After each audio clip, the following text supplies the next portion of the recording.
I'm going to come back to the first question. We're going to start with Marc and go all the way through, and these guys will answer that question. So the question is here. Question number 1. You all have a very successful dairy business operation that focused on high-quality genetics. We have heard some details from the previous slides on breeding philosophy, but could you expand on your core philosophy? And that's kind of the thing we're going to talk about right now. And if that generates some questions, that's great. So, Marc, are you ready to go? I think it's on. Bonjour, mesdames et messieurs. Ça me fait plaisir d'être avec vous. On va essayer de parler le plus possible. I'm sorry. I can't translate, so don't look at me. Sorry for my English is not so good, but we do my best to understand. You don't understand, Mr. O'Connor is there. He translate to me for another understand. Okay, for the first question, for the philosophy, for me, is not too much complicated, but it's the best thing we need to do with, for me, I starting at 18 years old. My father is a master breeder. And the first time I started school at 15 years old, and I worked with my father for 2 years, and I started for myself. And the guy from Hastings, Quebec, from Hastings, Canada, he talked to me, you need to make a philosophy, and he explained me the word philosophy, what is this? And for me, everybody raising the calf good is not for the make a good breeding cows. We need to have. For me, the first thing for me is to think about the true type, to know exactly the true type we have from us in Canada for all the breed, and we need to know the size of herd. We need we have. For me, sometimes she changed the philosophy. For me, it's important for the size I have that time and I have today is different. For me to starting, we need to know that. And we need to know, I learned a lot with the EI business because we need to know the kind of bull you use should make the difference for the herd you have in the future. And I focus with that the day we're starting, the kind of cow we project to have, show cow and dairy cows, which kind of cow. For me, this is the best thing for us. My size herd, my vision. I learned time to go to the show, to go to high genetic or just make a high producer milk. That's my first thing to decide what the kind of philosophy you need to have. And for me, I like the show. I'm starting young with that, and I make a more balanced breeding and starting with that, and I never change. And it's important to follow the focus we have the day we start, and we make the philosophy. Okay, so Glenn? Thanks, Marc. Thanks. I guess for me to expand on what had already been up there, the core for us is that we're selecting and breeding cows to improve the engine of what drives our herd, the milk production from cows that are trouble-free. I select bulls and choose which ones to keep within my herd based on what I think is going to be most profitable for me. When I'm not a marketer for sure as much as what is sharing the couches with me. I identify with being a breeder, and the product that I sell is part of what is still valuable to other people, and I want to sell it and provide a good product. But the most important thing for me is to develop and to breed the engine that's going to drive our herd to be profitable.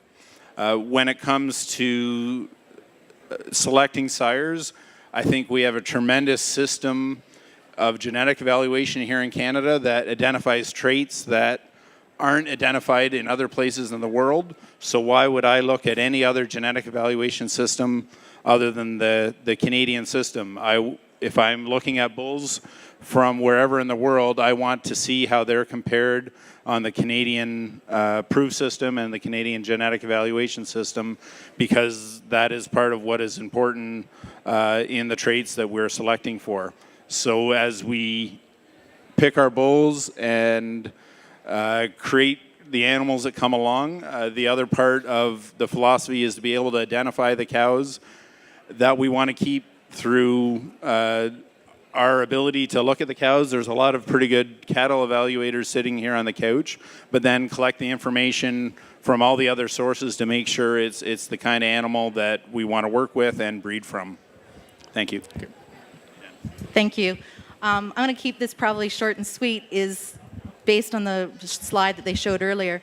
Our core philosophy is cow family, and it's family. I'm very blessed. My grandfather started our herd in 1934 with the core philosophy: breed good, balanced cows that are productive cows that will last a long time and breed on for generation after generation. My mother and father carried on that philosophy. My husband and I now do, and we're hoping that we can carry that on for many more years so our children can take that over. So we strongly believe in cow family. We believe that they have to be productive cows. If we can get show cows out of the deal, that's a good thing too, but we want productive cows that will be strong type and will breed on for many, many years afterwards. Yeah, and I think it's unlike Jennifer with having generations of a herd that from way back with 3 and 4 generations of family back there breeding. A little bit different for me. When I come home from school, even as a 15 and 16-year-old boy, I always like to read magazines and look at that great cow. We lost our herd to fire in '77, so we had to start over again, and my dad just liked milking great commercial cows, but we bought some better heifers out of better cow families hand-picked across Ontario back in the late 70s, early 80s. It really taught me at a young age that cow family strengths of udders and strengths of frames was the way to go. So from that point on, every meeting I ever crossed, we try to pick 1 or 2 faults in that animal, make it improve on it with the use of the AIs today with the sire selections, that tremendous proofs that you can go through. And I was always a person that before I used a bull, I would go out and see daughters or talk to good cow people that said there was a breeding trend of a certain pattern. And we've always worked from that and strengths of cow families. And when we sell genetics today, we want the next person to have as good a luck or better luck than we've had. So that's what's made us where we're at. And when we breed cows to show cattle, then it just makes it that much more interesting to make a better one. Well, thanks.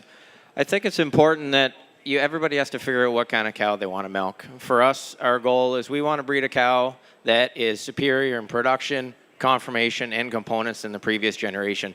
We breed for a balanced dairy cow that's productive and profitable and going to have a lot of longevity. We don't breed for extremes. If you breed a balanced dairy cow, you will get those great cows that will come out through a period of time. We use the most elite sires that the Holstein breed has to offer. We're not particular to one AI stud. It depends on what sires are available. We use a limited amount of sires. It depends. Some years we might use 5 bulls. Some years we might use 2 or 3. If you use a smaller number of sires, then you build a more consistent, balanced herd. And then you have a lot of uniformity. And then if you focus on your cow families, it's easier to breed from those type of genetics if you have that much consistency throughout the herd. We are continuing the herd on from what my grandfather and my dad built over the generations. We are the 3-time master breeder herd. So I just hope to continue on with that philosophy to earn another master breeder shield and continue on the genetics that with the base that's already been provided for me. Okay, so